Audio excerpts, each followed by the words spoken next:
झूठा इंद्रिय मोह छूटे, अवना माया बंधन टूटे।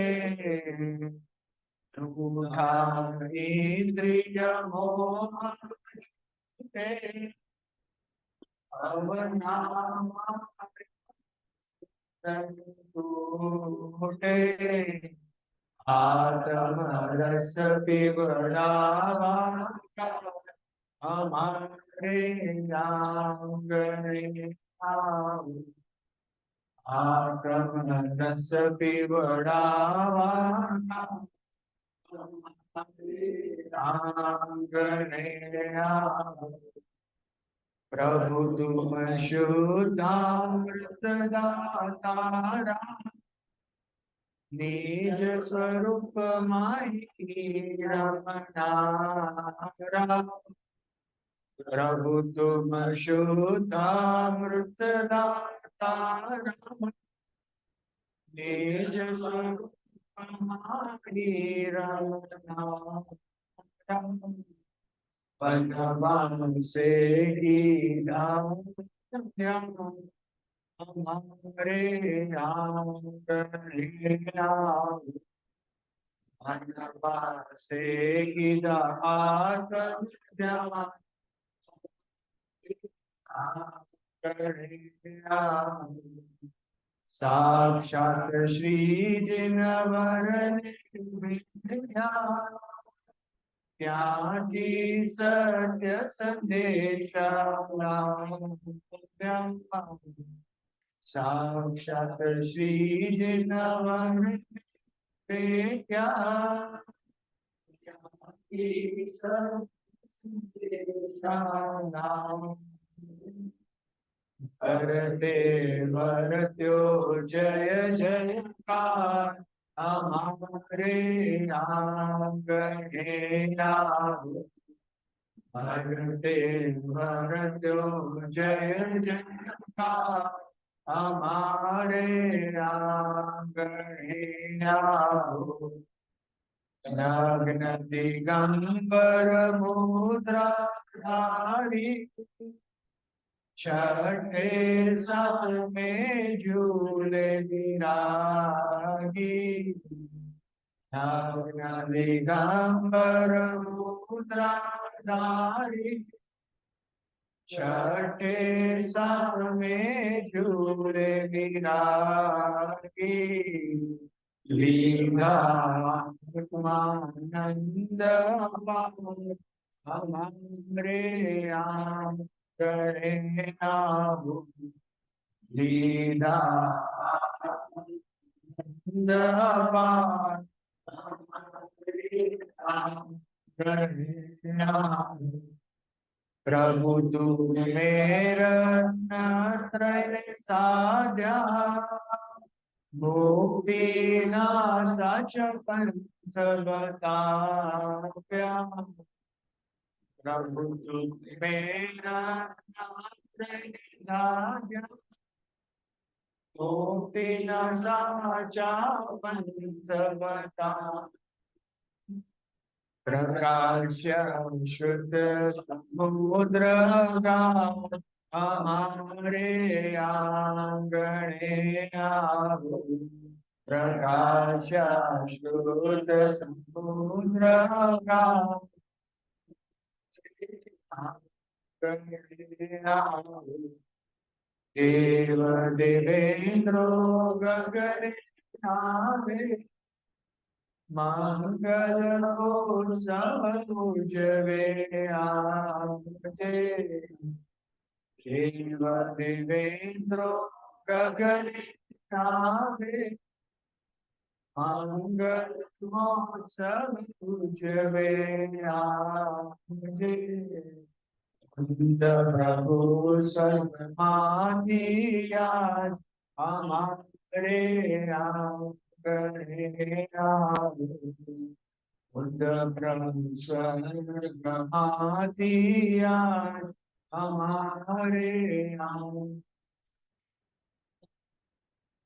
तुझ सुपुत्र प्राण जाग्या जेणे राखाडी दहला तुझ सुपुत्र जाग्या जेणे राखाडी दहला प्रगति आत्म शक्ति हमारे नाम करे नाम प्रगति आत्म शक्ति हमारे नाम करे नाम सुता जीव जगाड़ तुझ सुशास्त्रों ने तुके सुता जीव जगाड़ तुझ शास्त्रों ने के आकाशी शुद्धनी छोड़म छोड़ हमारे आंगणे आओ प्रकाशी शुद्धनी छोड़म छोड़ हमारे आंगणे आओ हम भक्त तना भाग्य कीर्ण्या कल्प वृक्ष आंगणे पड़ी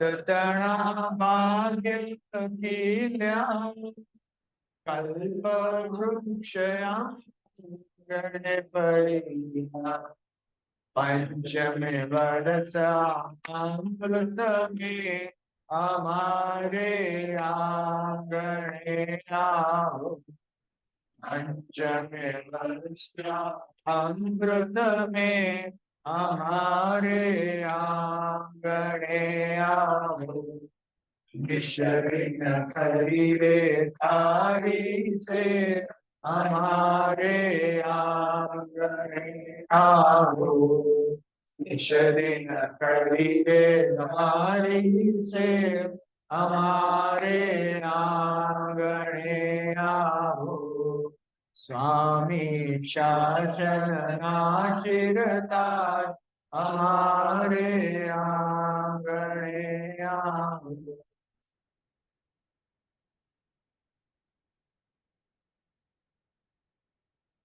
मंगला चरण नमो हरिहंताण नमो सिद्धाणं नमो आयरियाणं नमो वज्राय ओदरे मंगलम भगवान वीरो मंगलम गौतमो मंगलम कुंद कुंदारो दीन भुवन में राघवे ज्ञानता शिव स्वरूप शिव का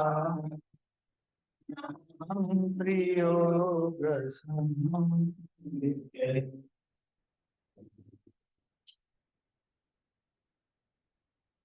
આપણે કુંકુંદાચાર્યની અત્યંત ભાવમયી ભક્તિ આપણે લીધી આપણી ભાવના શું છે કે આત્મનો અમૃત પીવડાવવા આમાં આંગણે આવો કુંકુંદાચાર્ય આપણા આંગણે પધારે એવી આપણી સૌની ભાવના છે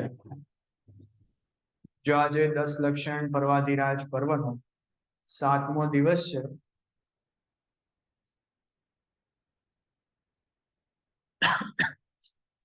ઈચ્છાથી રહિત ઉત્તમ તપ ધર્મની આજે આરાધનાનો દિવસ છે આપણે તપ જે પ્રકારના 12 પ્રકારના તપ હોય છે એની ચર્ચા હમણાં આ 6 ઢાળામાં જ આવશે ત્યારે આપણે કરશું જો આપણે 6 ઢાળામાં છઠ્ઠી ઢાળમાં જે છઠ્ઠી ગાથા છે એ છઠ્ઠી ગાથાની આપણે શરૂઆત કરી હતી અને એનો ભાવાર્થનો આપણે સ્વાધ્યાય કર્યો હતો આપણે મુનિરાજના જે 28 મૂળ ગુણ છે એ વ્યવહાર ચારિત્રની હમણાં વાત કરી રહ્યા છે. આજે આપણે પૂજ્ય ગુરુદેવ શ્રીનું 8મી ગાથાનું પ્રવચન સાંભળ્યું, જેમાં આપણને પૂજ્ય ગુરુદેવ શ્રીએ નિશ્ચય ચારિત્રની વાત શરૂ કરી. આપણે કદાચ નોટિસ કર્યું હશે, લગભગ 30 મિનિટમાંથી પહેલી 20 મિનિટ તો એમણે શુદ્ધ ભાવ, અશુદ્ધ ભાવ અને શુદ્ધ ભાવ, એ શુદ્ધ ભાવ શું છે એ સમજાવવા માટે જ એમણે 20 મિનિટ પહેલા ત્યાં એના પર સ્પેન્ડ કરી. અને આપણા દૈનિક જીવનના જેવા ભાવો થઈ રહ્યા છે, એવા ભાવોને વર્ણવીને જાણે આપણને શુદ્ધ ભાવનું વર્ણન ન કરતા હોય, એવી રીતના પૂજ્ય ગુરુદેવ શ્રી અત્યંત માર્મિક રીતે આપણને એ ત્રીજો કંઈક અલગ જાતનો ભાવ છે, પેલા એ તો આપણને બેસવું જોઈએ.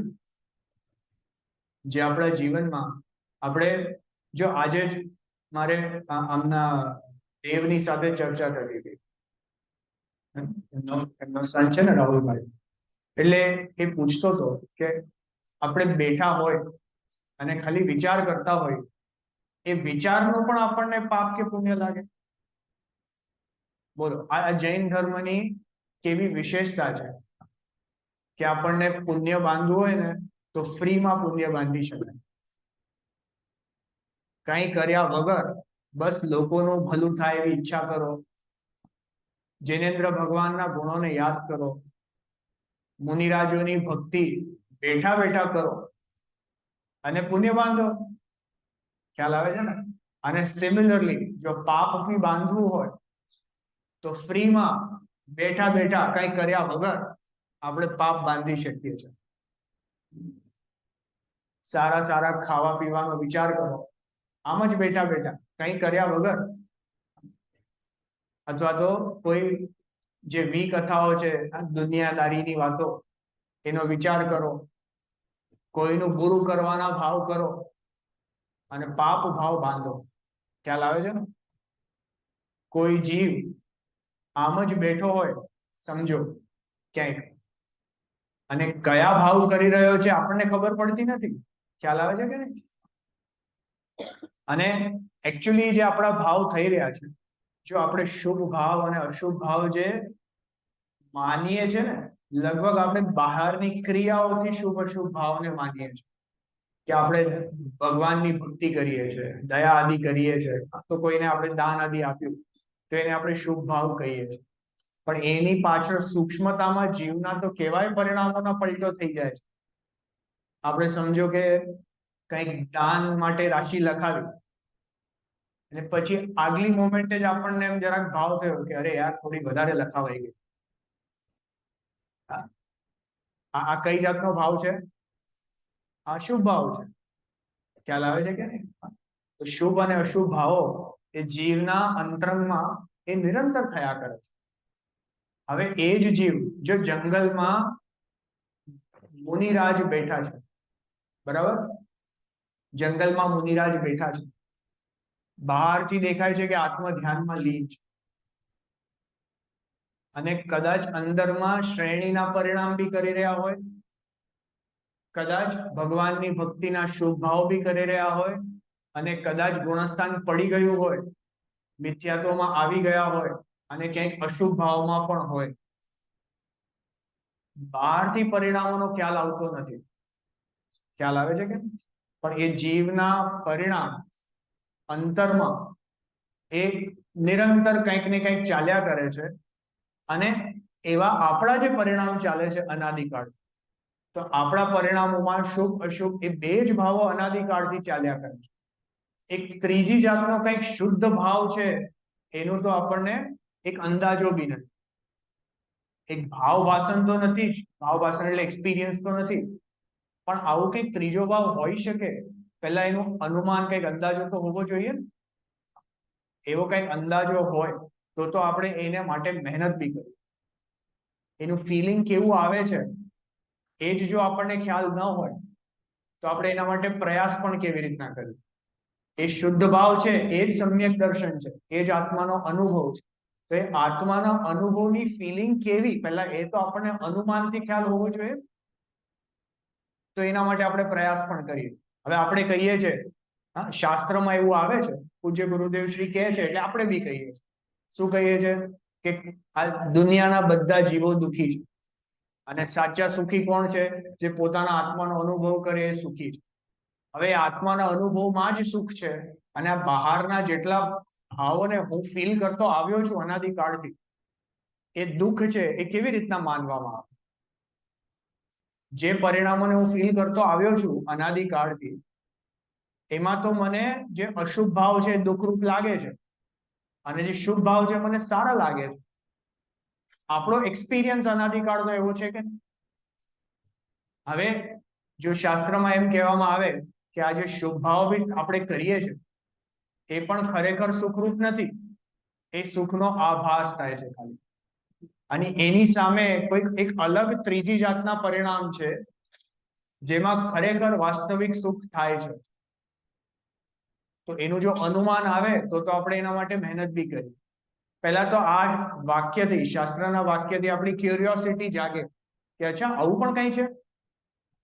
એટલે આપણે એનું વિશેષ સ્વરૂપ સમજવાની કોશિશ કરીએ, અને એનું સ્વરૂપ સમજીને, એટલે શાસ્ત્ર દ્વારા સમજીને એનું અનુમાન કરવાની કોશિશ કરીએ કે અચ્છા આવા ભાવ કંઈક છે, અને પછી એને આપણે રિયલી જે પ્રેક્ટિકલી એનો અનુભવ કરવાની ટ્રાય કરીએ. ખ્યાલ આવે છે કે નહીં? એટલે સૌથી પહેલા આ જે શુદ્ધ ઉપયોગ જે છે એ શુદ્ધ ઉપયોગનું પેલા શાસ્ત્ર દ્વારા એક અનુમાન થવું બહુ જરૂરી છે. પછી તો એના આગળ ભાવભાષણ પૂર્વક એને અનુભવ કરવા માટે આપણે આગળ વધીએ. તો જો એ અનુમાનની વાત આજે પૂજ્ય ગુરુદેવશ્રીએ એ 8મી ગાથામાં કરી, જે આપણે આવ્યું ને, જેનું પરમ પેની સુબુદ્ધિ છે ની ડારી અંતર ભેદ્ય. આપણે એની ચર્ચા કરશું, લગભગ નેક્સ્ટ ક્લાસમાં જ આપણને આવશે. એની પહેલા આપણે જે વ્યવહાર ચારિત્રની વાત કરીએ છીએ, તો એમાં આપણે 28 મૂળ ગુણ મુનિરાજના જોયા. કયા 28 છે? 5 પ્રકારના મહાવ્રત છે, 5 સમિતિ છે, 5 ઇન્દ્રિય વિજય છે, 6 આવશ્યક છે, અને 7 અન્ય. 7 અન્ય ગુણ કયા છે બેટા, ખબર છે? Very good. પછી કેશલોચ, પછી નગ્નતા, પછી એકવાર આહાર અને ઊભા. બરાબર? એ જાતના 7 પ્રકારના અન્ય ગુણો છે. આ 7ની આપણે ચર્ચા કરી. બરાબર? જો છેલ્લે આપણે જે વાંચ્યું હતું, આપણે 6ઠ્ઠી ગાથાનો ભાવાર્થ જરા જોઈએ છે. હા, જો આ ભાવાર્થ આપણે જરા વાંચ્યો તો ફરીથી એને જોઈએ છે.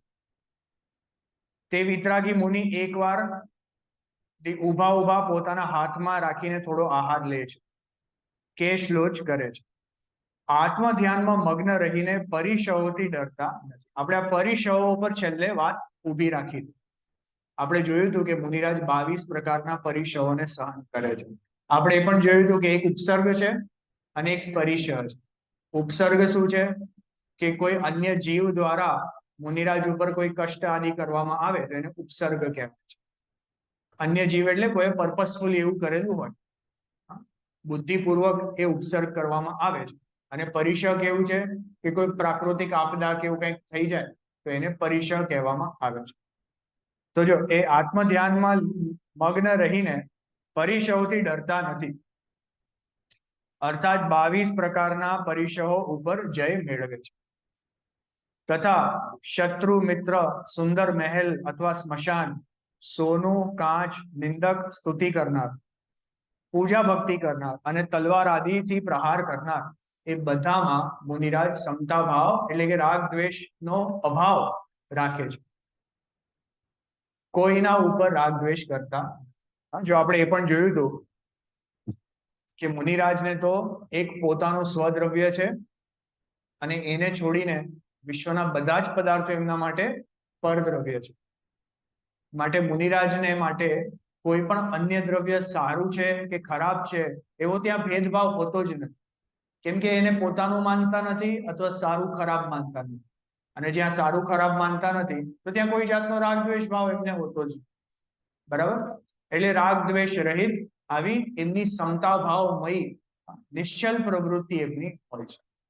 હવે જો આ મોક્ષ માર્ગ પ્રકાશકના આધારે થોડી અહીંયા પરિશની ચર્ચા કરી છે. આપણે અહીંયા આવીને વાત મૂકી હતી ગઈકાલે. આ થોડુંક આપણે વાંચીએ છીએ. સાચો પરિશ કોને કહે છે? જો આ બહુ ઇન્ટરેસ્ટિંગ પોઈન્ટ છે. આ મોક્ષ માર્ગ પ્રકાશકની વિશેષતા છે. શાસ્ત્રમાં જે કથન કરેલું હોય એ કથન તો કોઈક અપેક્ષાથી કહેવામાં આવે છે, અને પંડિત ટોડરમલજી એ અપેક્ષા ઉપર જ વિચાર કરે છે કે અહીંયા જે 22 પ્રકારના પરિસર કયા, તો એને પરિસર કેમ કીધા. જો આપણે થોડુંક વાંચીએ છીએ પછી એના વિશેષ ચર્ચા કરીએ. સાચો પરિસર જય કોને કહે છે? તો જો ક્ષુધા, તૃષા, શીત, ઉષ્ણ, દાસ, મચ્છર, ચર્યા, શૈયા.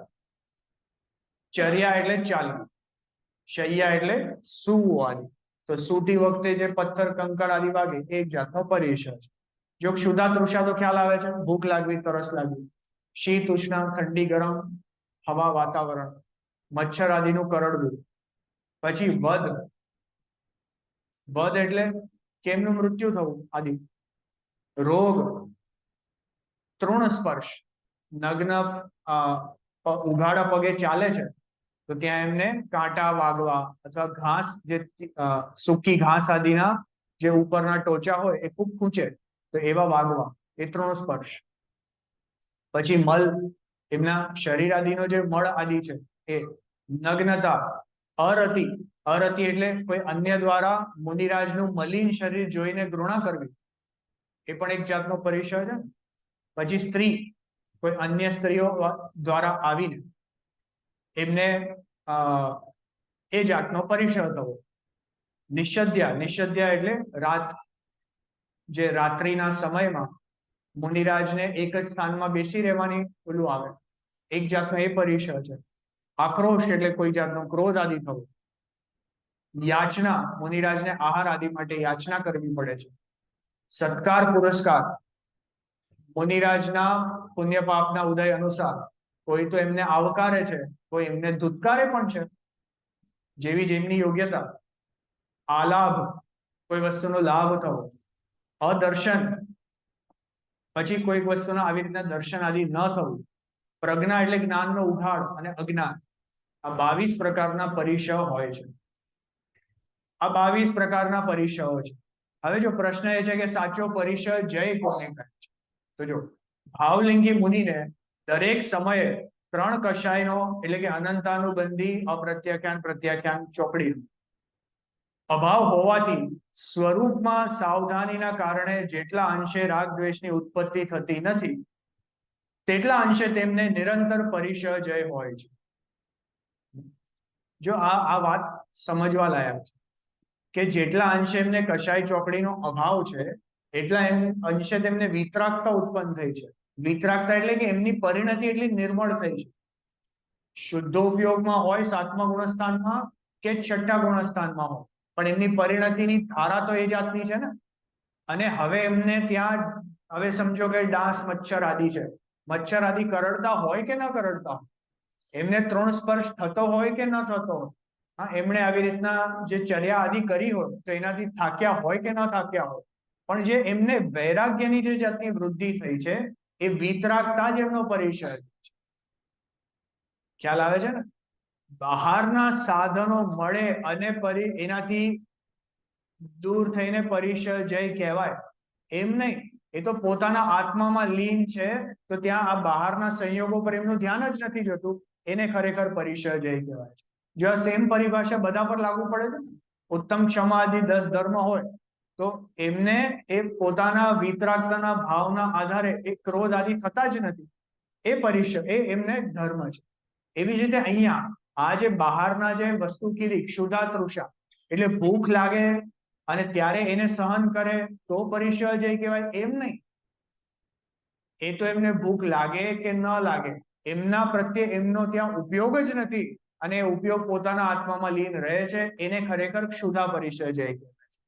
ખ્યાલ આવે કે? જો વાંચ્યું, એમને નિરંતર પરિસર જય હોય છે. વળી ક્ષુધાધિક લાગતા તેના નાશનો ઉપાય ન કરવો તેને તે અજ્ઞાની જીવ પરિસર સહનતા કહે છે. જોયું? એટલે ક્ષુધા આદિ લાગે અને એનો ઉપાય ન કરે. આપણે કેવી રીતના ઉપવાસ આદિ કરીએ? આપણે ઉપવાસ આદિમાં શું કરીએ કે ઉપવાસ કરીએ એટલે કે ભાઈ હું એક દિવસ નહીં ખાઉં. હવે એમાં મને ભૂખ લાગશે કે નહીં લાગે કે જે પણ પરિસ્થિતિ બને, હું ત્યારે એ ભોજનનો ત્યાગ કરીશ. આપણી નજર ક્યાં છે? એ ભોજન ઉપર આપણી નજર છે. ખ્યાલ આવે ને? મુનિરાજની ભોજન પર નજર જ નથી. મુનિરાજની નજર ટોટલ અંદર છે, ક્યાં? હંમેશા. એટલે મુનિરાજને આહારનો ટાઈમ હોય કે ન હોય, જ્યાં અંદર પરિણતિ ટકે છે તો ત્યાં એમને પરિચય જાય છે. ખ્યાલ આવ્યો કે? અને જો અંદર પરિણતિ ન ટકે અને ખૂબ વિકલ્પ આવતા હોય અને આહારનો સમય હોય તો સહજ ભાવથી આહાર લેવા નીકળી પડે છે. ખ્યાલ આવે? તો જો એને પરિચય સહનતા કહે છે. હવે ઉપાય તો ન કર્યો, એટલે જેમણે એ ક્ષુધાદિ લાગતા એનો ઉપાય ન કર્યો, ઉપાય તો ન કર્યો અને અંતરંગમાં ક્ષુધાદિ અનિષ્ટ સામગ્રી મળતા દુઃખી થયો તથા રતિ આદિનું કારણ મળતા સુખી થયો, પણ એ દુઃખ સુખ રૂપ પરિણામ એ તો આર્તરોધ્ય ધ્યાન થયા. થયા કે નહીં? આર્ત્ર ધ્યાન એટલે કોઈ દુઃખના સંયોગોમાં દુઃખી થવું, અને રૌદ્ર ધ્યાન એટલે કે કંઈક બહારમાં એ જાતના સમજો કોઈકનું આપણું કંઈક ભલું આદિ થઈ જાય અને એવા પરિણામોથી સુખી થવું, સુખી પોતાને માનવું. ખ્યાલ આવે છે? એને હા ક્રૂર પરિણામ ના કહી શકાય. હા, એટલે ક્રૂર દર વખતે એવું નથી હોતું. ક્રૂર પરિણામ એટલે શું છે કે સમજો આપણને આપણું ભલું થાય અને એમાં રાજી થવું, એ પણ એક જાતના રૌદ્ર પરિણામ છે. આપણને સમજો કોઈ લોટરી લાગી ગઈ અને લોટરી લાગવામાં રાજી થવું, તો એ પર સંયોગોમાં આપણે સુખ માનીને એમાં રાજી થયા ને, તો એ પણ તો આર્ત્ર ધ્યાન દુઃખના પરિણામમાં હોય છે.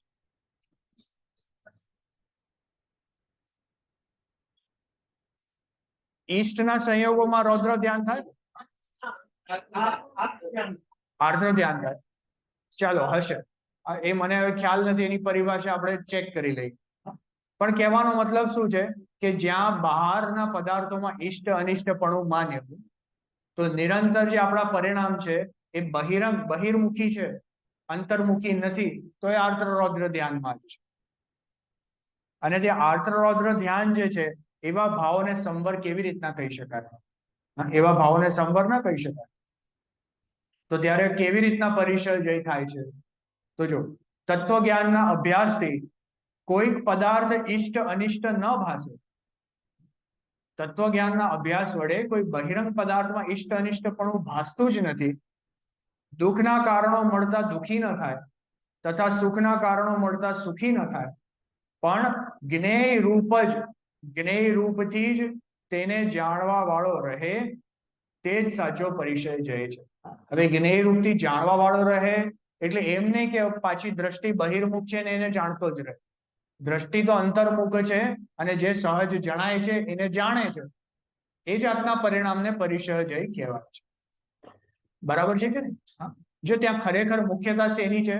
મુખ્યતા પોતાના આત્માના પરિણામ એટલે પોતાના આત્મામાં લીનતાની છે, શુદ્ધ ભાવની છે. ત્યાં શુદ્ધ ભાવ એટલે જેટલા આત્મામાં લીન રહે છે એટલો એમને પરિચય જય છે. બરાબર. ચાલો આગળ વધીએ છે. જો આપણે 7મી ગાથા લઈએ, આ મુનિરાજના 28 મૂળ ગુણની ચર્ચા તો થઈ, પણ એના સિવાય પણ મુનિરાજના અન્ય પણ અનેક ધર્મો હોય છે. એ કયા છે તેની અહીંયા ચર્ચા કરે છે. મુનિઓના તપ, ધર્મ, વિહાર તથા સ્વરૂપાચરણ ચારિત્રની ચર્ચા. ગાથા પાઠ કરીએ બધા. તપ તપે દ્વાદશ ધરે વૃષ દશરથન ત્રય સેવે સદા, મુનિ સાત મેવા એક વિચરે, ચહે નહીં ભવ સુખ કથા, યો હે સકલ સંયમ ચરિત સુનિએ, સ્વરૂપાચરણ અબ जिस होत प्रगटे अपनी निधि, मिटे पर की प्रवृत्ति स. જો આજે ઉત્તમ તપ ધર્મનો દિવસ છે ને, તો મુનિરાજ નિરંતર તપ તપે છે. તપ તપે છે એટલે શું? આપણે થોડીક સવારના પણ એ જ વાત કરી કે તપ કોને કહેવાય? કે એકાગ્ર ચિંતા નિરોધો તપ. એક વસ્તુને અગ્ર કરીને ચિંતાથી એટલે કે કોઈ જાતના વિકલ્પોથી રહિત એમાં લીન રહેવું એને તપ કહેવાય છે ખરેખર. અને એક પદાર્થ કયો છે કે પોતાનો જે શુદ્ધાત્મા જે છે એ ત્રિકાળી આત્મામાં જ લીન રહેવું એને વાસ્તવિક તપ કહેવામાં આવે છે. એટલે જે વાસ્તવિક રીતે જે સમ્યક દ્રષ્ટિ ધર્માત્મા પોતાના આત્મામાં લીન થાય છે તો એ તપ કરે છે. આપણી પરિભાષા તપની પણ બહારથી આવે છે કે આપણે અમુક જાતના ક્રિયાઓ કરી, અમુક જાતના ઉપવાસ આદિ કર્યા અથવા તો અમુક જાતના પ્રાયશ્ચિત આદિ કર્યા, તો એ ક્રિયાઓને આપણે તપ કહીએ છીએ. પણ ખરેખર તો જે જીવના અંતરંગ પરિણામોમાં એ એકાગ્રતા થવી, એ એકાગ્રતા કયા ગુણનો પર્યાય છે? ચારિત્ર ગુણની પર્યાય છે. અને ચારિત્રની પર્યાય, સમ્યક પર્યાયને ધર્મ કહે છે. ચારિત્ર ખલ્લુ ધમ્મો એવું છે ને. એટલે એ ચારિત્રની એકાગ્રતા રૂપ પર્યાયને ધર્મ કહેવાય છે. એટલે એ ધર્મ તપ છે, બરાબર ને?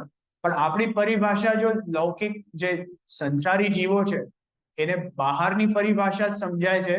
એટલે અહીંયા તપના 12 પ્રકારના ભેદ કહેવામાં આવ્યા છે. આપણે 12 પ્રકારના તપ છે, એમાં 6 અંતરંગ તપ છે અને 6 બહિરંગ તપ છે.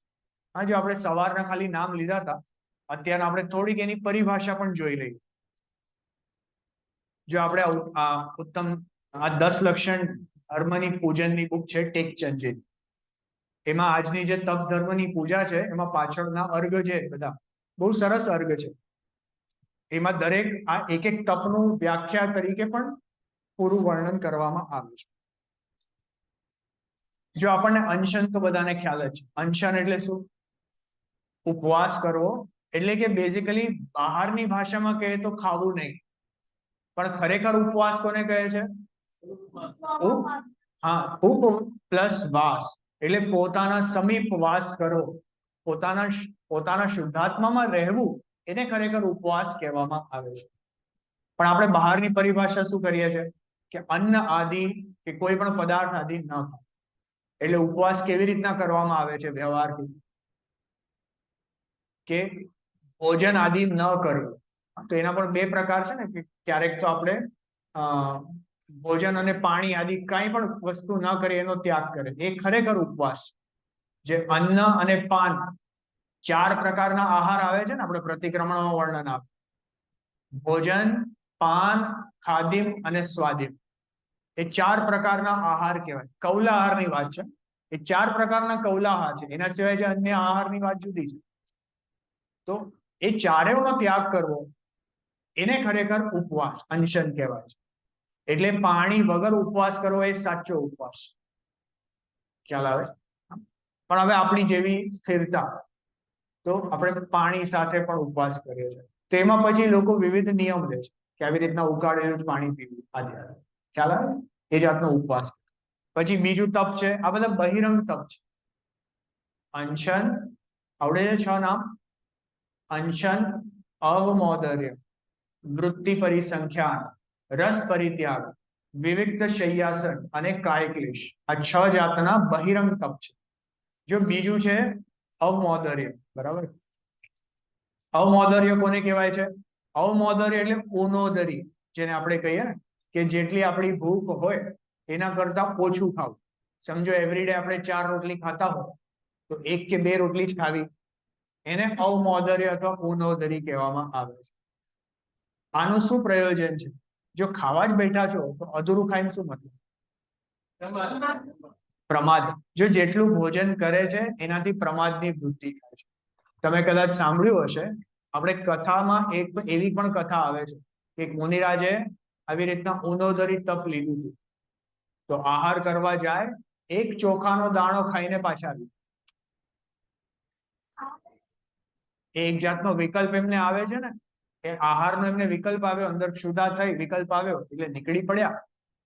પણ એ જાતની એમને ત્યાં વિકલ્પ તોડવાનું પ્રયોજન છે, ત્યાં શરીરને પુષ્ટ કરવાનું પ્રયોજન નથી.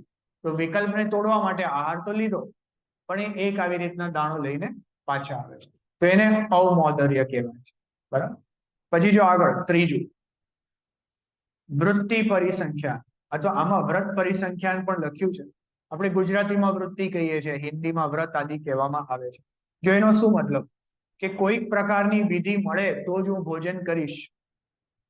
જેવી રીતના મુનિરાજ અલગ અલગ પ્રકારના નિયમો લઈને ભોજન એટલે આહાર માટે નીકળે છે. એક અમુક અભિગ્રહ ધારણ કરે છે, તો એને વ્રત પરિસંખ્યા એ જાતનું વ્રત કહેવામાં આવે છે. તો એમાં કઈ જાતના અભિગ્રહ ધારણ કરવા એટલે કયો નિયમ લેવો એ એમને જે જાતના વિકલ્પ થાય એ જાતનું કરે છે. હવે જેની જેવી સ્થિરતા એ જાતના એ મુશ્કેલમાં મુશ્કેલ એવા અભિગ્રહ પણ ધારણ કરે છે. મહાવીર ભગવાનનો કેટલો મુશ્કેલ હતો ને કે આવી રીતના કોઈ રાજકુમારી હોય પણ જેલમાં હોય, અત્યંત સુંદર હોય પણ એના વાળ ન હોવા જોઈએ, વાળ મુંડાવેલા હોવા જોઈએ. પછી ખુશ પણ હોય પણ આંખોમાંથી અશ્રુની ધારા વહેતી હોવી જોઈએ. એક પગ જેલની બહાર હોવો જોઈએ, એક પગ એ જેલની અંદર હોવો જોઈએ. અને મને એવી રીતના ઓલા કોદોનો આહાર આપે તો જ હું આહાર લઉં, નહીં તો ન લઉં. હવે આવા સંયોગો મળવા કેટલા રેર હોય છે, ખ્યાલ આવે છે. પણ હવે જો જેની એવી યોગ્યતા હોય તો એ જાતના સંયોગો પણ મળી જાય છે. તો ચાલો આ વ્રત પરિસંખ્યા પછી આપી શકે ને. આપનો ક્વેશ્ચન છે કે સ્ત્રી મુનિરાજને આહાર આપી શકે કે આપી શકે, પણ એમાં સ્પર્શનો એવો સંબંધ આવતો નથી. ઉપરથી આહાર આપે છે મુનિરાજ, આપી શકે છે. આપણે પંચકલ્યાણક આદિમાં પણ એવી રીતના વ્યવસ્થા બને છે. પણ જો પંચકલ્યાણકમાં પછી આપણે આપણા મોહ ભાવને કારણે આપણે ઓલી ચમચીને મુનિરાજને અડાવવાની કોશિશ કરીએ ને એ બધું ખોટું છે. આપણે આપણા સંયમમાં રહેવું જોઈએ. ચંદન બાળા આપે છે એટલે આપી શકે. જો આગળ રસ પરિત્યાગ, ચોથું વ્રત છે રસ પરિત્યાગ, એટલે 6 જાતના રસ કહેવામાં આવે છે. જે ખાટો, મીઠો, કડવો, તુરો અને તીખો અને એવું કઈ. એટલે એમાં એ રસોના ત્યાગ કરવો. કોઈ એક રસનો ત્યાગ કરે, કોઈ વધારે રસનો ત્યાગ કરે. એ જાતના નિયમો લઈને આહાર આદિ કરવું એને રસ પરિત્યાગ કહેવાય છે. જો ફરીથી આ બધા જે વ્રતો છે એ વ્રતોમાં પ્રયોજન કઈ શરીરને પોષવાનું નથી. એ પ્રયોજન એ છે કે આપણું રાગ ભાવ કેવો મિનિમમમાં મિનિમમ એ ભોજન આદિમાં જોડાય અને જીવ એનાથી કામ પૂરતું કામ ચલાવીને શરીરને ટકાવીને આગળ પોતાના આત્મ પરિણામોની વૃદ્ધિમાં લાગે, એ એનું પ્રયોજન છે. પછી જો આગળ 5મું તપ છે વિવિક્ત શય્યાસન. વિવિક્ત શય્યાસનમાં જો શું લખ્યું છે, જ્યારે મુનિરાજ પોતાના ધ્યાનની વૃદ્ધિ માટે એક સ્થાનમાં આસન સ્થિર લગાવે છે, કાં તો પદ્માસન કાં ખડગાસન કે એવી રીતે, તો એને વિવિક્ત શય્યાસન તપ કહેવામાં આવે છે. નામથી કેવું લાગે કે વિવિધ જાતના શય્યા અને આસનો ગ્રહણ કરતા હશે, પણ એવી ભૂલ કરવી નહીં. મુનિરાજ કઈ શય્યામાં કોઈ તપ નથી કરતો, ખ્યાલ આવે છે ને. એટલે આ તો ધ્યાનની વૃદ્ધિ માટે અનેક પ્રકારના આવી રીતના સ્થાનોમાં પદ્માસન કે ખડગાસન બે જ મુદ્રામાં સ્થિર થાય છે, તેને વિવિક્ત શય્યાસન કહેવાય. બેઝિકલી સ્થિર આસન લગાવે છે. મુનિરાજ આપણી જેમ ફિજિટી ન હોય, ઘડીકમાં હાથ હલાવે ને આમ હલાવે. એક સ્થાનમાં બેઠા, આ તો આપણે પલાઠી મારી હોય તો પગ થાકી જાય એટલે પછી આમ બીજી રીતે કરીએ ને પછી આમ હલાવીને, એવું મુનિરાજ ન હોય. એક સ્થાનમાં બેઠા એટલે બેઠા, ખ્યાલ આવે છે ને. કેમ કે એમનું ધ્યાન જો પગમાં જોઈએ તો આત્મામાં કેવી રીતના જાય. એટલે એમનું તો ધ્યાન પોતાના આત્મામાં લીનતામાં છે, તો ત્યાં પગ દુખે છે નથી દુખતા એના પર ધ્યાન જ, ખ્યાલ આવે છે ને. અને જો હવે 6થું છે કાય ક્લેશ. કાય ક્લેશની વાત આપણે 1-2 ક્લાસ પહેલા પણ થઈ હતી કે જ્યારે મુનિરાજ પોતાના આત્માના આનંદમાં લીન હોય છે ત્યારે શરીરને કોઈક જાતના કષ્ટ આદિ આવે તો એને સહન કરીને એ ધ્યાનથી ભંગ થતા નથી, એ પોતાના આત્માના આનંદથી દૂર થતા નથી, એને કાય ક્લેશ તપ કહેવામાં આવે છે. જો આ તો થયા 6 પ્રકારના બહિરંગ તપ. હવે 6 પ્રકારના અંતરંગ તપને જોઈએ. પહેલું છે પ્રાયશ્ચિત. પ્રાયશ્ચિત એટલે શું છે?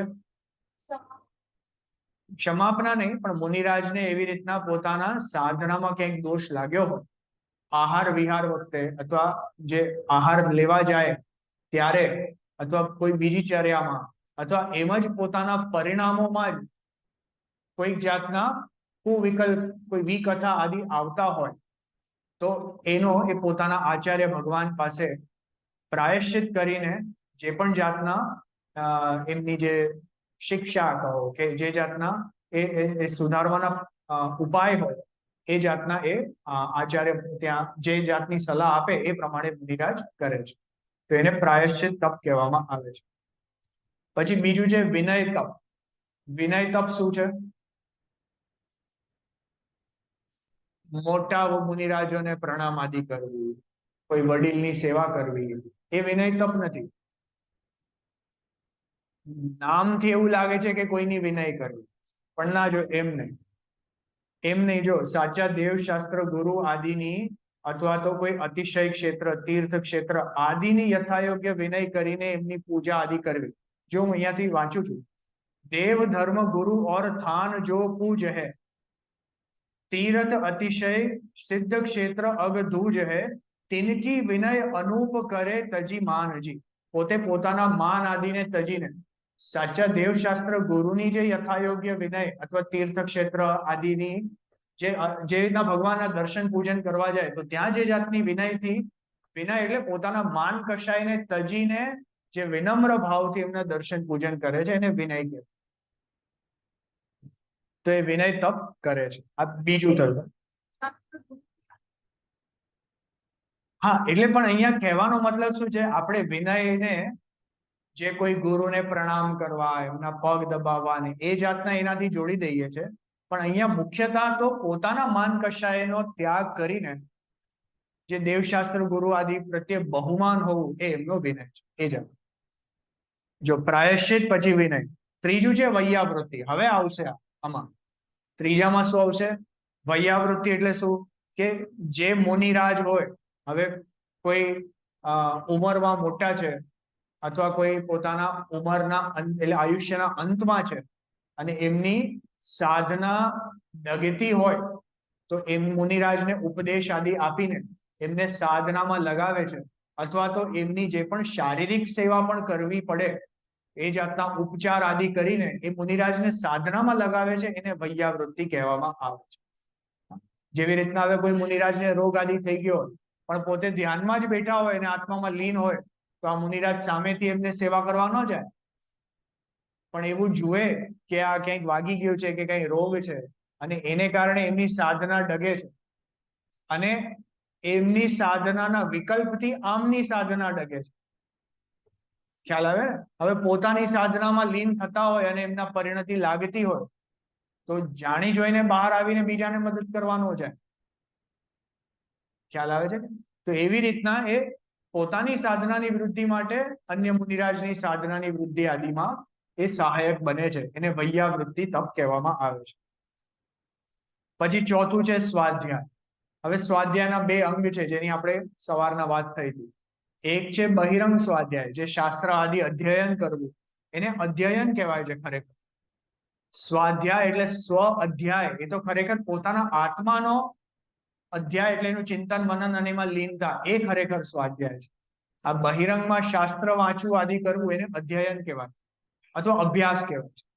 ખ્યાલ આવે છે? તો જે પોતાના આત્માનું સ્વરૂપ છે એ આ શાસ્ત્ર આદિના આધારે સમજવું એ બહિરંગ સ્વાધ્યાય છે. અને એ જે સમજ્યું એનો જ વિચાર ચિંતન મનન કરીને આત્મામાં લીન થવું એ અંતરંગ સ્વાધ્યાય છે. તો મુનિરાજ આ બહિરંગ અંતરંગ સ્વાધ્યાય નિરંતર કરે છે. પછી પાંચમું છે વ્યુત્સર્ગ. આ વ્યુત્સર્ગ શું છે?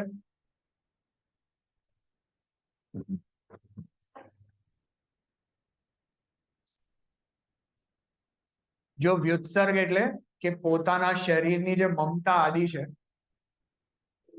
એ મમતા આદિનો ત્યાગ કરીને એ પોતાના એ મમતા આદિનો ત્યાગ કરીને તપમાં લાગવું એને વ્યુત્સર્ગ કહેવાય છે. બેઝિકલી મમતાનો ત્યાગ એને વ્યુત્સર્ગ કહેવાય છે. જો અહીંયાથી થોડું વાંચવું પણ ખરો. કાય મમત કો ત્યાગ યતીશ્વર સ્થિતિ કરે, કાય ત્યાગ તપ ધાર કરી કર્મ અરી મદહર. શું કે છે? કે પોતાના કાયનું મમત્વ ત્યાગીને મુનિરાજ જે પોતાના તપમાં લીન થાય છે એ એક પોતાના કર્મને હરે છે. તપ વ્યુત્સર્ગ મહાન જાની મન ભાવ. ખ્યાલ આવે છે? એટલે પોતાના શરીર આદિનું મમત્વ ત્યાગ કરીને તપની વૃદ્ધિ કરવી એને વ્યુત્સર્ગ તપ કહેવામાં આવે છે. અને છઠ્ઠું છે ધ્યાન. ધ્યાન કોને કહેવાય? પોતાના મન વચન કાયાના જે પ્રવૃત્તિઓ છે એ પ્રવૃત્તિઓને સ્થિર કરીને પોતાના આત્મામાં લીન રહેવું, એ સ્થિરતા કરવી, એને ધ્યાન કહેવામાં આવે છે. બરાબર. આ પ્રકારના 6 પ્રકારના અંતરંગ તપ એ મુનિરાજ કરે છે. આપણે જે 1-2 દિવસ પહેલા મોક્ષમાર્ગ પ્રકાશકજીના આધારે એ પણ જોયું હતું કે આ જે અંતરંગ તપ છે એમાં પણ જે બાહ્ય ક્રિયાઓ છે એ તો બહિરંગ તપ જેવી જ છે. જેવી રીતના ધ્યાન છે તો ધ્યાનની બહિરંગ મુદ્રા કે એક જગ્યાએ સ્થિર બેસવું, શાંતિના વાતાવરણમાં બેસવું, કોઈ સાથે વાતોચીતો આદિ ન કરવી, આ તો બધી બહિરંગ ક્રિયાઓ છે. પણ એમાં પરિણામોની સ્થિરતા થવી એ ખરેખર અંતરંગ તપ છે. તો આ જે 6 પ્રકારના બહિરંગ અને 6 પ્રકારના અંતરંગ એમ 12 પ્રકારના તપ મુનિરાજ નિરંતર કરે છે, નિરંતર ધ્યાવે છે. જો ભાવાર્થમાં ભાવલિંગી મુનિને શુદ્ધાત્મ સ્વરૂપમાં લીન રહીને પ્રતપવું એટલે કે પ્રતાપવંત વર્તવું તે તપ છે. સ્વ સ્વરૂપે પ્રતપન ઇતિ તપઃ. પોતાના સ્વરૂપમાં પ્રતપન એટલે એમાં લીન રહેવું, એમાં પ્રતાપવંત રહેવું એટલે કે એમાં લીન રહેવું, એને તપ કહેવામાં આવે છે. અને હઠ વિના 12 પ્રકારના તપના શુભ વિકલ્પો હોય તે વ્યવહાર છે. આ 12 જ્યાં ભેદ આવ્યા ને, જો જ્યાં પણ ભેદ આવે ને એ વ્યવહાર છે. અને જ્યાં એક વસ્તુ આવે પોતાના આત્મામાં લીનતા, બધેથી ક્યાંકથી પણ આ આત્મામાં લીનતા આવે એ નિશ્ચય છે. અને બાકી બધું વ્યવહાર છે. તો જે શુભ વિકલ્પ હોય તે વ્યવહાર તપ છે. વિતરાગ ભાવરૂપ ઉત્તમ સમાધિ પરિણામ તે ધર્મ છે. જો આ સેકન્ડ પોઈન્ટ છે ને, તપ તપે દ્વાદશ ધરે વૃષ દશ. આ વૃષ એટલે ધર્મ. તો અહીંયા 10 પ્રકારના ધર્મને મુનિરાજ ધારણ કરે છે. કયા છે 10 ધર્મ? આજે હમણાં આપણે ચાલી રહ્યા છે ઉત્તમ ક્ષમા માર્દવ આર્જવ. આવડે છે નામ? બોલ છે.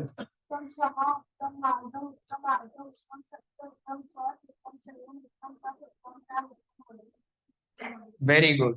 જો આ 10 પ્રકારના ધર્મ છે, ઉત્તમ ક્ષમા આદિ, એ 10 પ્રકારના ધર્મ નથી, એ 10 પ્રકારના ધર્મના લક્ષણો છે. અને 10 ધર્મના લક્ષણોને 10 ધર્મ કહી દેવામાં આવે છે વ્યવહાર, એક પદ્ધતિ છે. પણ એ ધર્મ તો ત્યાં એક જ પ્રકારનો છે. એ કયા પ્રકારનો છે? જો બધેથી જ્યાં ચારિત્રમાં લીનતા, એ જ ખરેખર ધર્મ છે. અને જ્યાં એ ધર્મના આ 10 પ્રકારે વર્ણન કરવાની પદ્ધતિ છે એને 10 ધર્મ કહેવામાં આવે છે. તેની તો આપણે ઘણી ચર્ચા થઈ ગઈ છે પહેલા. તો ભાવલિંગી મુનિને ઉપર કયા તેવા તપ અને ધર્મનું આચરણ હોય છે. વિતરાગ ભાવરૂપ ઉત્તમ સમાધિ પરિણામ તે ધર્મ છે. ભાવલિંગી મુનિને આવા તપ અને ધર્મનું આચરણ હોય છે. તેઓ મુનિના સંગમાં અથવા એકલા વિહાર કરે છે. જો આ વસ્તુ સમજવા યોગ્ય છે. કોઈ નવ દીક્ષિત મુનિરાજ હોય તો એ હંમેશા પહેલા સંગમાં હોય છે. અને પાછો એ મુનિરાજનું પુરુષાર્થ કેટલો છે એના અનુસાર એ સંગમાં હોય છે અથવા એકલ વિહાર કરે છે. એકલ વિહાર એટલે કે એકલા વિહાર કરે, અને સંગમાં હોય એટલે આખા સંગમાં. જનરલી જે એકલા વિહાર કરતા મુનિરાજ હોય એ મહાપુરુષાર્થી જીવ હોય તો જ એકલા વિહાર કરવાની એમને અનુમતિ આચાર્ય ભગવાન આપે છે. કેમ કે એ એકલા વિહાર કરવામાં એમને અન્ય કોઈ મુનિરાજ સ્થિતિકરણ કરાવવા માટે નથી. સંઘમાં હોય તો એકબીજાની ચર્યા વૃત્તિ આદિ જોઈને આપસમાં મુનિરાજ શીખે છે અને આપસમાં એમની સ્થિરતા બની રહે છે. એટલે હંમેશા મુનિરાજ મેજોરિટી તો સંઘમાં જ રહે છે. પણ આવી રીતના જેવી રીતના સમજો કે બાહુબલી મુનિન્દ્ર જેવા કોઈ મુનિરાજ જેમનું પૌરુષ કંઈક અલગ લેવલનું હોય, તો એવા મુનિરાજને એકલ વિહારની આચાર્ય પરવાનગી આપે તો જ એકલા વિહાર કરી શકે. જે દીક્ષા આચાર્ય હોય ને, એ દીક્ષા આચાર્ય એમને અનુમતિ આપે તો જનરલી આવી રીતના એકલા વિહાર આદિ કરે છે. જેવી રીતના આપણે બાહુબલી મુનિન્દ્ર ભગવાનનું એક્ઝામ્પલ લીધું છે. બાહુબલી મુનિરાજની દીક્ષા ક્યાં થઈ? એમણે દીક્ષા ક્યાં લીધી? કયા આચાર્ય ભગવાન પાસે?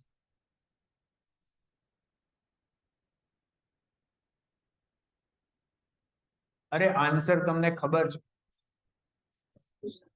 ઋષભદેવ ભગવાન પાસે. એમણે ઋષભદેવ ભગવાન પાસે સમો શરણમાં દીક્ષા લીધી, બરાબર. કેમ કે ત્યારે તો એક જ ભગવાન હતા ને, ત્યારે બીજા કોઈ આચાર્ય ભગવાન કેવું કઈ એટલે એમનો સંઘ હતા, જે એમના ભરત ચક્રવર્તીના જ બીજા ભાઈઓ આદિ જે પહેલા દીક્ષિત થઈ ગયા, અનંત વીર્ય આદિ જે બીજા એ પહેલા મુનિરાજ હતા ઓલરેડી, અને બાહુબલી ભગવાન પાછળથી મુનિરાજ થયા. તો એ પાછળથી મુનિરાજ થયા, તો એ ઋષભદેવ ભગવાનના સમો શરણમાં જઈને એમને દીક્ષા લીધી. પછી શું કર્યું એમણે? લઈ શકે ને, તીર્થંકર ભગવાન પાસે, સામાન્ય કેવડી પાસે પણ દીક્ષા લઈ શકે. મુનિરાજ પાસે દીક્ષા લેવી પડે એવું કોઈ જરૂરી નથી.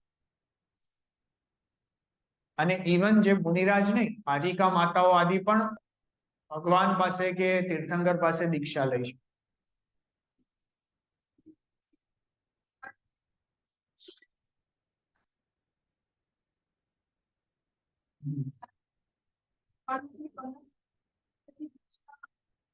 હા, આપનો પ્રશ્ન છે કે જો આચાર્ય ભગવાનને પોતાની સાધનામાં આગળ વધવું હોય તો આચાર્ય પદનો ત્યાગ કરવો પડે છે. તો અહીંયા જીનેન્દ્ર ભગવાન આવી ઉપાધિઓ લઈને બેઠા છે કે અમારે જે દીક્ષા આપવી કેવી રીતે. જો એમને એ જાતની ઉપાધિઓ નથી. આ તો જે જીવ છે એટલે જેને દીક્ષા લેવી છે, એ જીનેન્દ્ર ભગવાનની સાક્ષીએ જઈને દીક્ષા લે છે. ત્યાં જીનેન્દ્ર ભગવાનને કોઈ રાગ દ્વેષ છે જ નહીં. એ તો તમે દીક્ષા લેવા આવ્યો છો તો લ્યો, ખ્યાલ આવે છે ને. ત્યાં જીનેન્દ્ર ભગવાન કઈ તમને આશીર્વાદ આપતા હોય કે હા તમે લો, અને કોઈને ના પાડતા હોય કે ના તમે નહીં લો, એવું ત્યાં કઈ ઉપચાર નથી. ખ્યાલ આવે છે ને. પણ હવે સમજો કે જે જીવે જીનેન્દ્ર ભગવાનની સાક્ષીમાં દીક્ષા લીધી છે, તો એ પ્રમાદમાં હવે જશે કે નહીં? એને અંદરથી એવા ભાવ જ નહીં થાય. કેમ કે એને સમજો કે કોઈ અલગ કોઈ નાના મુનિરાજની પાસે દીક્ષા લીધી હોય અને એ બી ખાનગીમાં લીધી હોય, તો કદાચ એકવાર એને પ્રમાદ થાય. કોઈ હવે હીન પરિણામી મુનિરાજ હોય તો મૂકી પણ દે. પણ જેને જીનેન્દ્ર ભગવાન પાસે દીક્ષા લીધી, તો એમને એક જાતનો એ પણ તો હોય ને અંદર કે ભાઈ જીનેન્દ્ર ભગવાન પોતાના કેવલ જ્ઞાનમાં મારા પરિણામને જ જોઈ રહ્યા છે. એટલે જીનેન્દ્ર ભગવાન સમક્ષ પણ દીક્ષા લેવાય છે. અને ત્યાં એમાં જીનેન્દ્ર ભગવાનને કોઈ રાગ દ્વેષ ઉત્પન્ન થતા નથી. એ તો આમે અલિપ્ત છે બધી વસ્તુઓથી. ખ્યાલ આવ્યો? તો જો આપણે વાત શું ચાલતી હતી કે એ જીનેન્દ્ર ભગવાન પાસે બાહુબલી મુનિરાજે દીક્ષા લીધી, પછી શું કર્યું?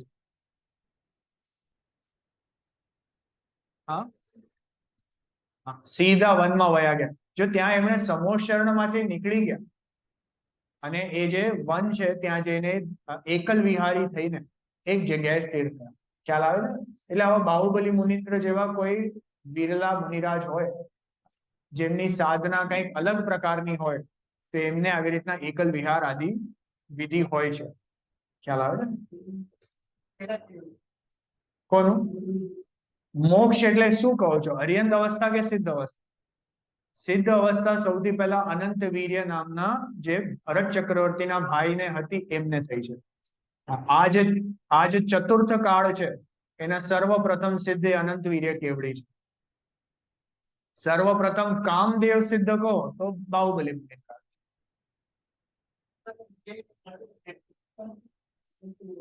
હા આવે છે, પણ આપણે જે જીનાગમના આધારે તમે કહો તો ત્યાં અનંત વીર્ય એ સર્વપ્રથમ મુક્તિ સ્થાનને પ્રાપ્ત છે.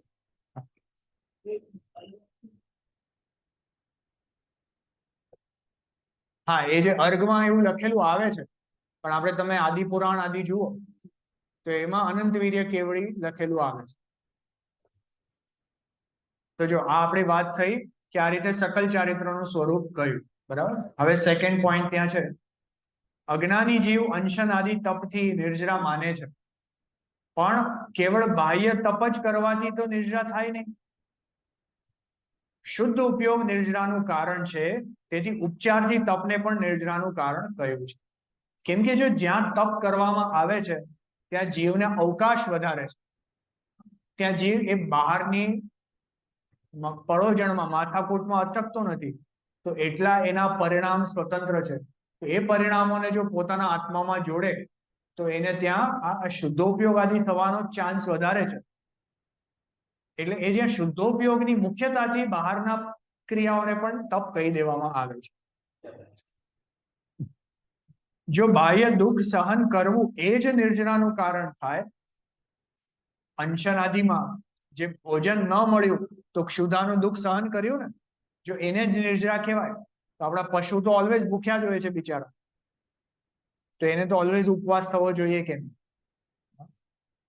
જો આપણા પશુ ભૂખ તૃષાદી સહન કરે જ છે, તો ત્યાં પ્રશ્ન, એ તો પરાધીનપણે સહન કરે છે, એ પશુઓને તો બિચારાને મળતું નથી એટલે સહન કરે છે, અને આપણે તો ધર્મ બુદ્ધિથી સ્વાધીનપણે ઉપવાસ આદિ તપ કરે છે, તો એને તો નિર્જરા કેવું જોઈએ ને. એટલે એ પશુને કઈ ધર્મ કરવો છે એવા એને ભાવ નથી, અને અહીંયા મનુષ્યને તો એવા ભાવ છે કે ના, મારે ધર્મ કરવો છે અને માટે હું આ ભોજન આદિનો ત્યાગ કરું છું, તો એનાથી નિર્જરા થવી જોઈએ. એ જો આજે જે આપણે વાત થતી હતી ને કે જીવને એક શુભ ભાવ છે જેનાથી પુણ્ય કર્મ બંધાય છે, અને એક અશુભ ભાવ છે જેનાથી પાપ કર્મ બંધાય છે.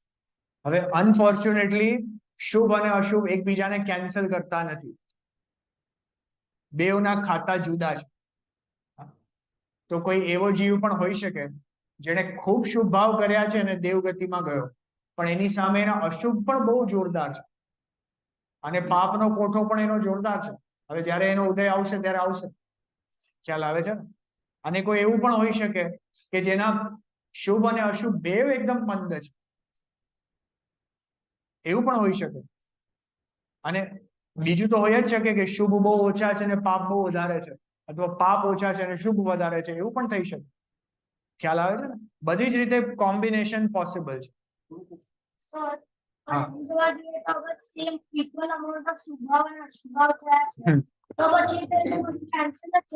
એ જ તો હું કહું છું બેટા, કેન્સલ નથી થતું. દેવ પછીના વોમાં નરક ન જઈ શકે, પણ એને એ દેવગતિ પછીના કે દેવગતિમાં કે એના પછી જે પણ પર્યાયો થશે ત્યાં એને અશુભ ભાવનો ઉદય આવવાનો છે. ખ્યાલ આવે છે ને? જો એ આપણી એક એમ સમજો અંદર તિજોરી છે, હવે તિજોરીમાં તમે સફેદ કપડા મૂકો તો બી અંદર અંદર જાય છે, અને કાળા કપડા મૂકો તો બી અંદર જાય છે. સફેદ અને કાળા એકબીજાને કેન્સલ કરતા નથી, અંદર બધા જમા થાય છે. ખ્યાલ આવે છે ને? શુભ ભાવ અને અશુભ ભાવ બેવ એકબીજાને કેન્સલ કરતા નથી. તો હવે આપણે સમજો ખૂબ પુણ્યના ભાવ કર્યા કે મારા કર્મ કપાઈ જાય, પણ કર્મ એનાથી કપાતા નથી, ઉલટા ઓલા નવા જમા થાય છે. શુભ કર્મ અંદર જમા થાય છે, અને ખૂબ પાપના ભાવ કર્યા તો પેલા શુભ વયા જતા નથી, એ પણ છે જમા, એનો ઉદય આવશે ક્યારેક, પણ અહીંયા પાપના જમા થાય છે. જો ઉદાહરણ તરીકે તમે જુઓ તો કદાચ આ વિદેશોમાં ને બધા આજે બધા માંસ ખાવા વાળા લોકો છે, દારૂ પીવા વાળા લોકો છે, પણ એને શુભ કર્મનો ઉદય બી દેખાય છે ને. તો અત્યારનો તો પાપ કરી રહ્યા છે, પાપ કરે છે ને, પણ એને તોય શુભનો ઉદય, પુણ્યનો ઉદય દેખાય છે. પૂર્વના જે પુણ્ય કરેલા હોય તો વપરાય તો ખરા ને ક્યાં ને ક્યાંય. ખ્યાલ આવે છે કે? અને જો કર્ણાન યોગનો એવો નિયમ છે, જો સાંભળજો, આ અમુક વસ્તુ છે ને કર્ણાન યોગની બહુ ખતરનાક છે. જો જેને ભવિષ્યમાં પુણ્યનો ઉદય આવવાનો હોય ને, જેને ભવિષ્યમાં જોરદાર પુણ્યનો ઉદય આવવાનો હોય, એને વર્તમાનમાં ક્યારેક ક્યારેક પાપની ઉદીર્ણા થતી દેખાય છે. કેમ કે ભવિષ્યમાં જો પુણ્યનો જોરદાર ઉદય હોય તો જે પાપનો કોઠો છે પેલા કંઈક વાપરવો પડે કે નહીં, એટલે એને ઉદીર્ણા કરીને ફટાફટ ખતમ કરે. એટલે વર્તમાન ભાવમાં કદાચ ખૂબ પાપમાં, એટલે પાપના પરિણામોમાં કે એવા અશુભ ભાવોમાં દેખાય, એટલે અશુભ સંયોગોમાં દેખાય. એના બે પાપના ઉદય ક્યાં આવે છે કે એવા એવા દુઃખના સંયોગોમાં આવે છે. તો કદાચ વર્તમાનમાં દુઃખના સંયોગોમાં દેખાય, પણ એના જે શુભ ભાવો એ દુઃખના સંયોગોમાં પણ પોતાને મંદ કશાઈ તરીકે સાચવે છે અને શુભ ભાવ કરે છે, તો એને એનાથી એટલા પુણ્ય બંધાય છે કે ભવિષ્યમાં એનો ખૂબ પુણ્યનો ઉદય આવે. અને વાઇસ વર્સા, જો કોઈનો ભવિષ્યમાં ખૂબ પાપનો ઉદય આવવાનો હોય તો વર્તમાનમાં પુણ્યની ઉદીર્ણા થઈ જાય છે, એટલે વર્તમાનમાં ખૂબ સુખના સંયોગોમાં દેખાય. હવે ખૂબ સુખના સંયોગોમાં દેખાય છે, પાપ ભાવ કરે છે, વર્તમાનમાં પાપ કરે છે, પણ દેખાય છે સુખમાં, તો એનાથી આપણે ભ્રમિત થવું નહીં કે અરે આ જો આટલા પાપ કરે છે તોય સુખી છે. એ તોય સુખી નથી, એ જૂના સુખને ભોગવે છે અને વર્તમાનના પાપને ખૂબ ભોગવવાનો છે ભવિષ્ય. ખ્યાલ આવે છે ને? આવી આવી વિચિત્ર વ્યવસ્થા છે. તો જો આપણે શું વાત કરતા હતા કે જેમને આજે શુભ અશુભ ભાવ છે, એ દુઃખને સહન કરવા માટે એ જો એ ઉપવાસ આદિ કરે છે, તો એનાથી એને કઈ નિર્જરા થતી નથી. અચ્છા, આ નીચે આવ્યા હતા ને કે પરાધીનપણે કે સ્વાધીનપણે, તો જે ધર્મ બુદ્ધિથી કરે છે એને તો કમસે કમ નિર્જરા કહેવી જોઈએ ને. તો આપણે એ વાત નીકળી કે જે ધર્મ બુદ્ધિથી કરે છે તો એને શુભ ભાવ બંધાય છે, એને નિર્જરા થતી નથી. નિર્જરા એટલે તો શું કે જૂના કર્મ છે ખરી જાય, જૂના ખરી જાય એને નિર્જરા કહેવાય. બેવ રીતે છે, નવા ન બંધાય એને તો સંવર કહેવાય, અને જૂના ખરી જાય એને નિર્જરા કહેવાય. હવે અહીંયા તો જીવ જે શુભ ભાવમાં રહે છે તો એને શુભ કર્મ બંધાય છે, પુણ્ય ઉલટા બંધાય છે. એટલે ઉલટા બહાર જતા નથી, આઉટફ્લો નથી, ઇનફ્લો છે. જો આ ઇનફ્લો ને આઉટફ્લો તો નેટ ટર્મ્સ છે ને. પાપ અંદર જતા હોય, પાપના કર્મ કે પુણ્યના કર્મ, એ બોથ આર ઇનફ્લો. અને જે નિર્જનાના પરિણામ છે કેવા છે કે કર્મ ખરી જાય છે, આઉટફ્લો છે. હવે આપણે તો આઉટફ્લો કરીને ઝીરો કરવાનું છે, અને એની બદલે આપણે ઇનફ્લોના જ એવા જ પરિણામ કર્યા કરીએ તો ઓલું ઝીરો ક્યારે થાય? ક્યારે થાય જ નહીં ને.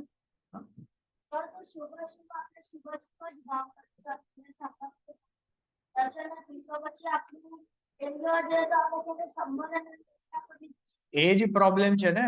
જો બેટા અત્યાર સુધી આપણે ક્યારે સંવર કે નિર્જરા કર્યું છે, ખાલી શુભ અશુભ કરીએ છીએ, અને શુભ અને અશુભ બેવ ઇનફ્લો વાળા જ પરિણામ છે. એટલે અત્યાર સુધી આપણે ઇનફ્લો પર જ કામ કર્યું છે, ક્યારે આઉટફ્લો પર કામ કર્યું જ નથી. અને આપણે ટાંકી કરવી છે ખાલી, આપણે ટાંકી કરવી છે ખાલી, અને આઉટફ્લો નો તો કોઈ પ્રયાસ જ નથી, તો કેવી રીતના ખાલી થાય છે ને? જો ઉત્તર, ધર્મ બુદ્ધિથી બાહ્ય ઉપવાસ આદિ કરે ત્યાં ઉપયોગ તો અશુભ શુભ વા શુદ્ધ, જીવ જેમ પરિણમે તેમ પરિણામ. જો સાંભળજો શું કે છે, ધર્મ બુદ્ધિથી કોઈ ઉપવાસ કરે છે, ધર્મ બુદ્ધિથી એટલે કે ના મારે ધર્મના પરિણામમાં રહેવા માટે ઉપવાસ કરવો છે, બરાબર.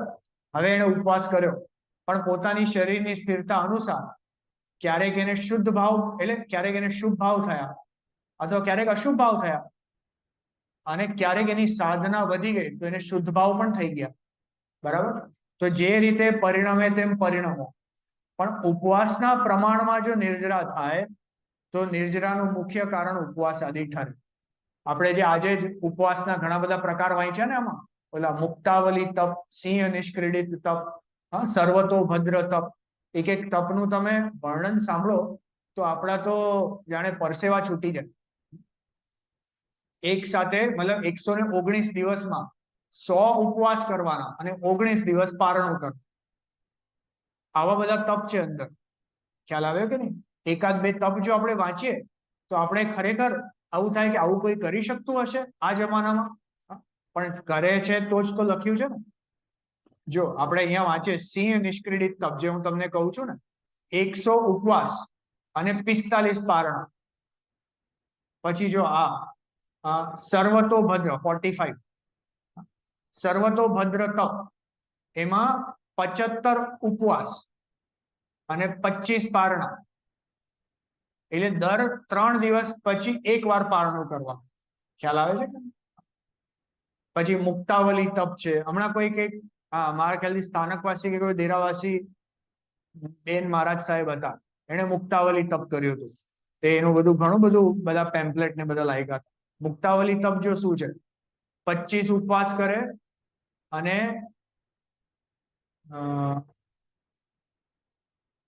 9 પારણા, એટલે ટોટલ 34 દિવસનું તપ છે. ખ્યાલ આવે છે ને? એટલે જો આવા બધા તપ પણ આપણે ઘણી વાર કર્યા છે. કહેવાનો મતલબ શું છે કે આવા કઠોર તપ પણ ઘણી વાર કર્યા. પણ જો આવા ઉપવાસના પ્રમાણમાં જ નિર્જરા થતી હોય તો જે વધારે ઉપવાસ કરે ને વધારે નિર્જરા, અને જે ઓછા ઉપવાસ કરે ને ઓછી નિર્જરા, એમ સ્ટ્રેટ કોરિલેશન હોવું જોઈએ ને, પણ એવું તો જોવામાં નથી આવતું. હા, તો જો એ જ કે છે અહીંયા ઉપવાસના પ્રમાણમાં જો નિર્જરા થાય તો નિર્જરાનું મુખ્ય કારણ ઉપવાસ આદિ જ ઠરે. પણ એમ તો બને નહીં, કારણ કે પરિણામ દુષ્ટ થતા ઉપવાસ આદિ કરતા પણ નિર્જરા કેવી રીતના સંભવ? હા, ઉપવાસ તમે કરો છો અને પરિણામ ખરાબ કરો તો નિર્જરા કેવી રીતના થાય? અને ઉપવાસ કરો અને પરિણામ સારા કરો તો બી નિર્જરા થાય, તો પરિણામ ખરાબ કે સારા કરવાનો શું ફળ મળ્યું? ખ્યાલ આવે ને? જેટલો ઉપવાસ કર્યો એટલી નિર્જરા થઈ, તો પરિણામ સારા ખરાબનું કઈ ફળ જ ન મળ્યું. તો એવું તો ન બને ને. જીવના પરિણામ અનુસાર કર્મનું ફળ એને મળે છે. અહીં જો એમ કહેશો કે અશુભ શુભ કે શુદ્ધ રૂપ ઉપયોગ પરિણમે તે અનુસાર બંધ નિર્જરા છે, તો ઉપવાસ આદિ તપ નિર્જરાનું મુખ્ય કારણ ક્યાં રહ્યું? એટલે જેટલા શુભ ભાવ થાય એ અનુસાર એને શુભ બંધ છે, જે એટલા શુદ્ધ ભાવ થાય એટલા અનિર્જરા છે. ખ્યાલ આવે? ત્યાં તો શુભ અશુભ પરિણામ બંધના કારણ ઠર્યા તથા શુદ્ધ પરિણામ નિર્જરાનું કારણ ઠરે. આગળ જોઈએ. જો એમ છે તો અંશન આદિ તપ સંજ્ઞા કેવી રીતના કહી? તેને બાહ્ય તપ કયા છે. બાહ્યનો અર્થ એ છે કે બહાર બીજાઓને દેખાય કે આ તપસ્વી છે, બીજાઓને દેખાય કે આ ખાલી તપસ્વી છે એટલું, પણ પોતે તો જેવો અંતરંગ પરિણામ તેવું ફળ તેને પામશે. પછી આગળ જો અંતરંગ તપોની હજી વાત કરે છે. અંતરંગ તપોમાં પ્રાયશ્ચિત, આજે આપણે હમણાં વાત કરી ચૂક્યા છે કે એની બાહ્ય ક્રિયા તો બહિરંગ તપ જેવી જ છે એમ. અંતરંગ તપોમાં પણ પ્રાયશ્ચિત, વિનય, વૈયાવૃત્તિ, સ્વાધ્યાય, ત્યાગ અને ધ્યાનરૂપ ક્રિયામાં બાહ્ય પ્રવર્તન છે તે તો બાહ્ય તપ જેવું જ જાણવું. જેવી અંશનાદિ બાહ્ય ક્રિયા છે તેવી એ પણ બાહ્ય ક્રિયા છે. આજે સ્વાધ્યાય આદિ છે તો આ શાસ્ત્ર લઈને બેસવું એ બધી બાહ્ય ક્રિયા છે. તો એ ખરેખર તપ નથી, પણ એના વિચાર ચિંતનમાં રહેવું, એમાંથી જે વાંચ્યું એનું ચિંતન મનન આદિ કરવું, એ ખરેખર અંતરંગ ક્રિયા છે. તો જો આગળ શું કે છે? એવી બાહ્ય ક્રિયા છે, તેથી પ્રાયશ્ચિત આદિ બાહ્ય સાધન પણ અંતરંગ તપ નથી. પરંતુ એવું બાહ્ય પ્રવર્તન થતા જે અંતરંગ પરિણામોની શુદ્ધતા થાય તેનું નામ અંતરંગ તપ જાણ. આ પરિણામોની શુદ્ધતા તે ખરેખર તપ છે. અને ત્યાં તો નિર્જરા જ છે, બંધ થતો નથી. વળી એ શુદ્ધતાનો અલ્પ અંશ પણ રહે તો જેટલી શુદ્ધતા થઈ તેનાથી તો નિર્જરા છે, તથા જેટલો શુભ ભાવ તેટલો તેને બંધ છે. આ મુનિરાજને જે 6ઠા 7મા ગુણસ્થાનમાં ઝૂલે છે, તો 4થા ગુણસ્થાન કરતા એને શુદ્ધતા વધી છે, પણ હજી અર્યંત ભગવાન કરતા ઓછી છે.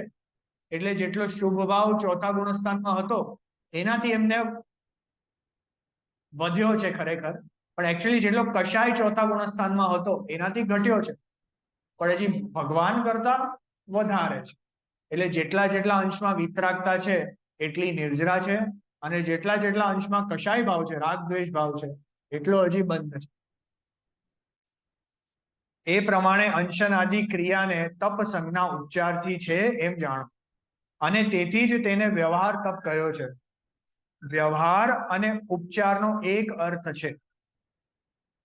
ઘણું શું કહીએ, એટલું જ સમજી લેવું કે નિશ્ચય ધર્મ તો વિતરાગ ભાવ છે. વિતરાગ ભાવ એટલે કે પોતાના આત્મામાં લીનતા, એ ખરેખર વાસ્તવિક ધર્મ છે. તથા અન્ય અનેક પ્રકારના ભેદો નિમિત્તની અપેક્ષાએ ઉપચારથી કયા છે તેને વ્યવહાર માત્ર ધર્મ સંજ્ઞા જાણવી. આ રહસ્યને અજ્ઞાની જાણતો નથી, તેથી તે નિર્જરાનું સાચું સ્વરૂપ જાણતો નથી. હવે જો આ 10 ધર્મની પણ વાત કરે છે, 2 મિનિટ એક્સ્ટ્રા લઈને આપણે આ ગાથા પૂરી કરી લઈએ છીએ. જો ક્રોધાદિનો ત્યાગ અને ઉત્તમ ક્ષમાદિ ક્યારે થાય છે? ક્યારે થાય આપણને શું લાગે છે? સમ્યક દર્શન પછી એટલે, પણ જેટલા જેટલા આત્મામાં લીન થાય છે ત્યારે ક્રોધાદી થતા નથી, એને એનો નાશ કહેવાય છે, એને એનો ત્યાગ કહેવાય છે. જો એ જ કહેશે, જો બંધાદીના ભયથી વા મોક્ષ સ્વર્ગ મોક્ષની ઈચ્છાથી અજ્ઞાની જીવ ક્રોધાદી કરતો નથી.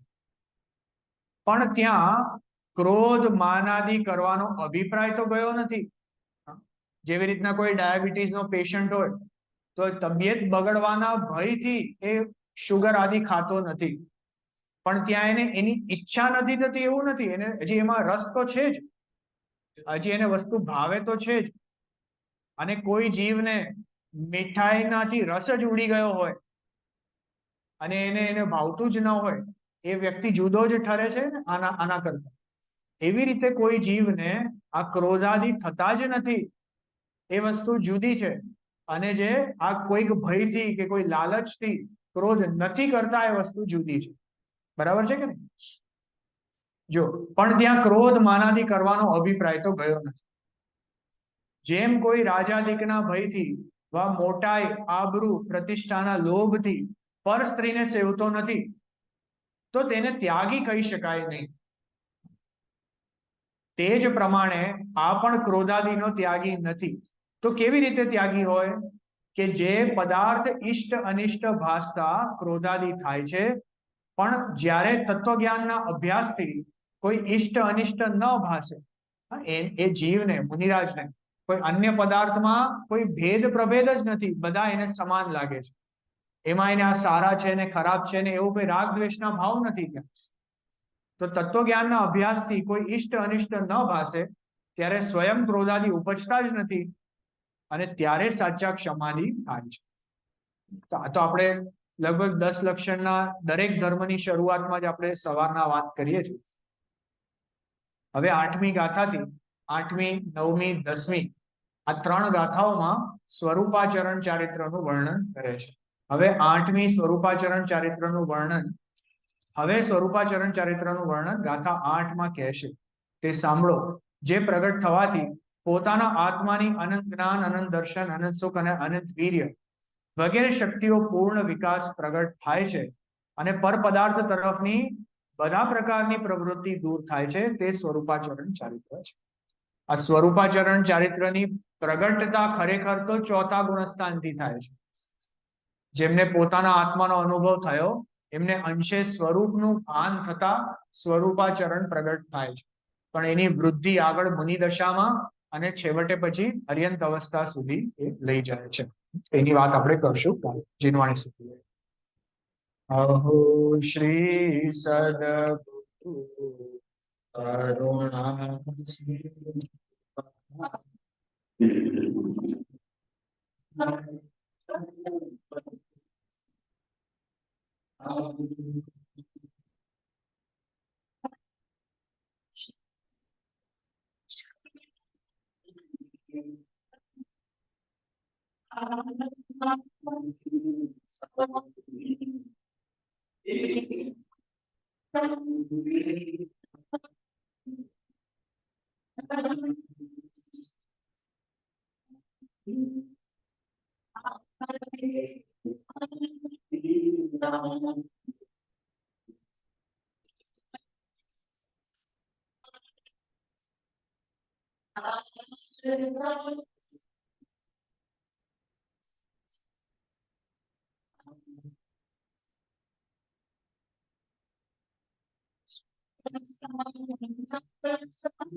જય જીનેન્દ્ર, ડિસ્કનેક્ટ કરું છું.